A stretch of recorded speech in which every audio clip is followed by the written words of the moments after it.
네, 뭐 지수가 저점의 모습이 완연하죠. 현재 35포인트 정도 지수가 올라와 있고요. 아마 최근 들어서 가장 높은 그 지수 상승률이 아닌가 생각을 하고, 최근 연속으로 좀 많이 빠졌던 이유 중에 하나는 대외적인 요인들보다는 국내적으로 지금 새마을금고와 관련된 뱅크런 그리고 그걸 이제 또 안정화시키기 위해서 어제 발표가 나왔죠. 정부가 6조 원의 자금을 지원한다. 뭐 은행들이 이제 모아서 유동성을 이제 지원하는 그런 일이 발표가 되면서 사실 내부적으로 국내 악재에 의해서 하락이 조금 과장되었던 그런 모습이고 발표 이후에 빠르게 돌아서고 있는 모습이고 해외 쪽의 경우에는 미국도 어제 뭐 특별한 뭐 악재 없이 오히려 이 CPI 발표 직전 날에 올랐다라는 것은 장중에 이제 출렁임이 있었지만은 견고한 모습을 보였다라고 이렇게 생각이 되고 있고요.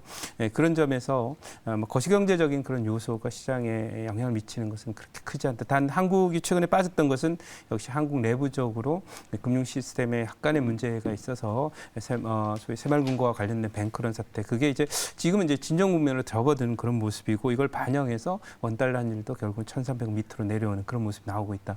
외국인들이 현재 그 선물을 대략 또 월요일 날 지난 금요일 날 1조 2천억의 선물 매도를 보였는데 지금 1조 정도 선물 매수하기 때문에 일단은 이와 같은 어떤 작은 소규모의 어떤 금융 위기 내지는 금융 불안이 이제 잠재워지고 있다. 그러면 박스권 하단을 만든 그런 기술적인 지표와 함께 반등이 이제 본격적으로 진행돼서 박스권 하단 이렇게 보고요.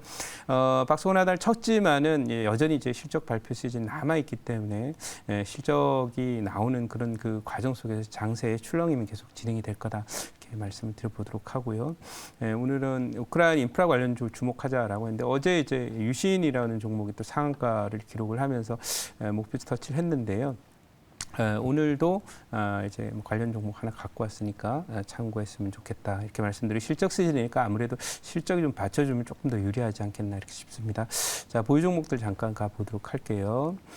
자, 보유 종목 잠깐 가보도록 하겠습니다. 지금 오늘 보면 이제 보유 종목 어제 이제 어제 잠깐 봐드렸었는데 어제 봐드린 종목 말고 SY라는 종목 잠깐 보겠습니다. 이게 어제 고가를 넘어가는 듯하다가 다시 또 위에 또 눌려가지고 이렇게 와 있는데 이 우크라이나 재건 관련 종목들은 앞으로 갈 길이 멉니다. 그래서 연말 내년 초 정도 전후에 뭐 휴전이나 종전과 관련된 그런 논의들이 진행이 되고 또 최근 들어서 유럽이 부쩍 그 우크라이나 재건 회의를 포함한 재건 시나리오를 작성하고 자금은 어디서 조달할 건지 또 어떤 방식으로 재건을 할 건지 어디에 또 자금을 선택과 집중을 할 건지 이런 부분에 대한 조사와 분석 연구가 계속되고 있고 또 우리 대통령께서 폴란드 방문을 하면서 아마 관련한 여러 네트워크를 점검하는 그런 그 기회로 삼으실 거라고 생각하는데요.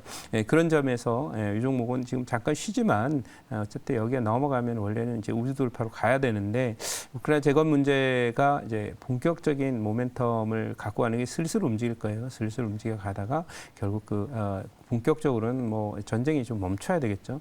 그런 조짐이라든지 미국이나 뭐 러시아의 어떤 움직임이 나올 때 비로소 이런 것들이 가시화되지 않을까 이렇게 생각하고 지금은 어쨌든 바닥권에 모아가는 그런 단계다 이렇게 생각하시면 될 거고요. 지금 보고 계신 거 SOA의 월봉이거든요. 그러니까 여기서 이제 이렇게 자리 잡고 있다가 여기를 돌파하는 순간에 6,500원 정도 돌파하는 순간에 랠리를 크게 이어갈 것이다 이렇게 보겠습니다.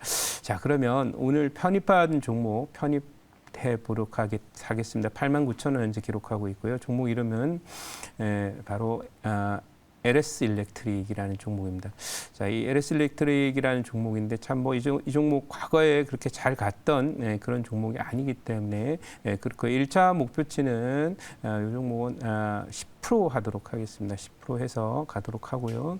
2차 목표치하고 또 그 손절은 설명을 좀 더 한 이후에 가겠습니다.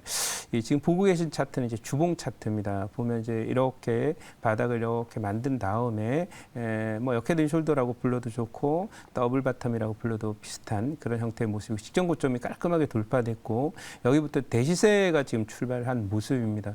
그래서 이제 우크라이나 재건이라고 하지만 실적이 좀 받쳐주는 종목이 있고 순수 테마주들이 있을 수 있는데 이 최근에 이제 LS 일렉트릭이나 이런 것은 이제 이제 뭐 해외 쪽에 특히 미국이나 유럽이나 이런 쪽에서 소위 그 요즘 에너지 전향 정치를 포함한 이제 전선 인프라, 전력 인프라에 대한 투자가 이제 바이든 행정부에서 한창 진행되기 때문에 관련해서 실적이 굉장히 좋게 나오고 있습니다. 그래서 그거에 더해서 다음에는 이제 우크라이나 재건과 관련된다면 사실 우크라이나 재건 인프라는 기본적으로 인프라스트럭처라고 할 때는 뭐 우리가 철도, 도로, 통신, 전력 이렇게 꼽거든요. 그러니까 그 전력과 관련된 그런 종목 중에서는 가장 탑픽이 될 수 있는 그런 종목이 아닐까 싶습니다. 그래서 어제 그 유신이 상한가에 들어간 것도 이 우크라이나 재건 문제와 관련해서 우리 건설사들이 가서 건설을 한다 하더라도 뭐 그걸 이제 설계한다든지 또는 그 프로젝트를 기획해서 하는 그런 쪽의 경우에는 가능할 수 있으나 우크라이나 전쟁을 하고 났는데 뭐 인력들 남아도는데 우리나라 인력이 가서 뭐 할 것도 아니고요. 또 이 뭐 중장비나 뭐 이런 부분은 좀 도움이 되겠지만 과거 그 소위 중동에서의 건설 부분 이거하고는 전혀 다른 구조로 진행이 될 거다.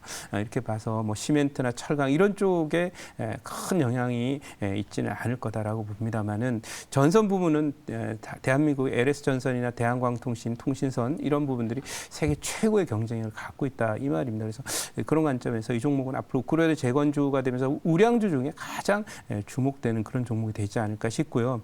실제로 이제 이 종목은 실적 굉장히 좋아요. 지금 예상퍼가 11 정도 이렇게 나오고 있습니다만은 전선 만드는 회사죠. 그리고 전력기기, 전선 뭐 이런 것들을 해서 또 그 납품하는 그런 회사이고 소위 그 발전소에서 만드는 전력을 이제 그 지방까지 또 공장까지 공급하는 그런 그 비즈니스를 하는 회사입니다. 그래서 보시면은 실적을 잠깐 보도록 하면은요, 이게 그 지난해 1,800억 영업이익 나는데 올해 2,900억 나요. 이 큰 회사가 이렇게 난다는 거예요. 그러니까 그만큼 고부가성이 높아졌다라고 보고 내년에도 3,400억 영업이익이 나고요.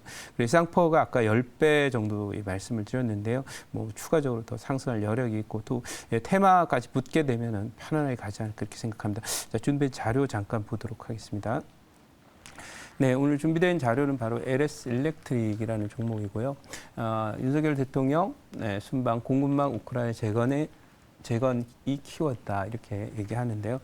결국 이제 공급망 문제라고 한다면 유럽에 이제 우리 생산 기지를 일부 구축하는 문제죠. 중국에 있는 공장을 빼내 가지고 이제 폴란드나 거기 자동차 공장도 있고 배터리 공장도 뭐 있고 또 가전 공장도 있고 이런 식으로 해서 반도체 공장도 역시 이제 우크라이나 폴란드라고 하는 건데 폴란드 자체는 공급망을 구축하는 그런 주요 이 허브로 첨단 기지로 삼고 우크라이나는 재건 사업에 또 적극적으로 참여하겠다 이런 발상이다. 이렇게 말씀드리고 다음 장 한번 보도록 하겠습니다.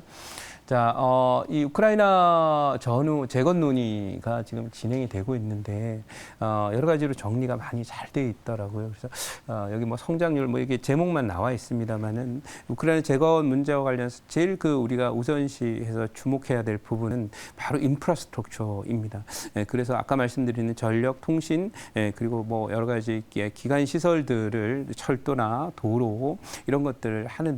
중요한 건 우리가 참여할 부분에서 우리 소재나 우리 부품이나 설비를 갖고 갈 내용들은 그렇게 많지 않을 거라는 거예요. 워낙 거리가 멀기 때문에 배로 갖고 가면 몇 개월씩 걸린다는 거죠. 그래서 그런 측면에서 대부분의 고부가성이 있는 또 한국이 유일하게 글로벌 그 공급망에서 상단에 차지한 그런 아이템이나 소재 이런 것들을 하고 또 하나는 우리가 이제 과거의 개발 경험을 토대로 해서 또 뭐 중동에서 우리 그 여러 가지 건설 그 경험이라든지 그런 성과를 토대로 해서 기획하고 디자인하는 설계하는 그런 부분에서 이게 키포인트가 될 것이기 때문에 LS 같은 경우는 그런 데 핵심 영향을 갖고 있다. 그래서 우크라이나 재건 수혜주다 이렇게 말씀드리고 다음 장 보도록 하겠습니다. 다음 장 보시면 서방국들 우크라이나 재건 자금 추가 지원한다라고 돼 있고 런던 회의에서 러시아의 책임을 물을 것이다라고 하는 그런 내용입니다. 그러니까 러시아 자금 중에서 이제 동결된 자금을 재건에 사용하겠다 이런 뜻으로 보시면 될 것 같습니다. 자, 그럼 이 정도까지 하고 뭐 어쨌든 재건은 종전이 중요하겠죠. 그때 전까지 계속 살아있는 그런 재료가 되지 않을까 싶고요. 제 자료가 질문 받겠습니다. 자, 제가 또 질문을 해보도록 할게요. 예. 자, 그래서 LS 일렉트릭은 이제 우크라이나 또 재건으로 또 이야기해 주셨는데, 네. 또 미국의 또 전력 뭐 변압기 수요 교체 뭐 그런 네. 이슈도 좀 있는데 그 네. 얘기 좀 해주세요. 네, 말씀을 이제 잘 해주셨는데 바이든 대통령의 주요 공약 중에 하나가 야 미국이 이제 세계 최고의 나라인데 통신하고 전력은 가봤더니 세계 최고의 나라가 아니라 뭐 한국 이런 데랑 비교하면 그냥 후진국 수준에 있는 그런 상황이라는 걸 알게 되었습니다. 그래서 민주당이 적극적으로 이제 그 전력이나 통신 이런 부분에 대한 소위 인프라 투자를 많이 하고 또 실제로 그 투자로 인해서 이제 우리나라에 발주가 들어오다 보니까 뭐 재룡전기나 일진전기나 여기 LS 일렉트릭이나 현대 일렉트릭 이런 종목들이 실적 굉장히 좋아요. 이것은 당장 실적 나오는 것은 이제 미국 그런 부분이고 그 다음에 이제 앞으로 나오게 될 것은 우크라이나다 이렇게 정리를 해드리도록 하겠습니다. 자, 그럼 요 종목 목표치 2차 목표치 말씀드리면요, 2차 목표치는 12만 5천 원, 네, 12만 5천 원 드리도록 하고 손절 라인은 8만 원 드리도록 하겠습니다. 8만 원.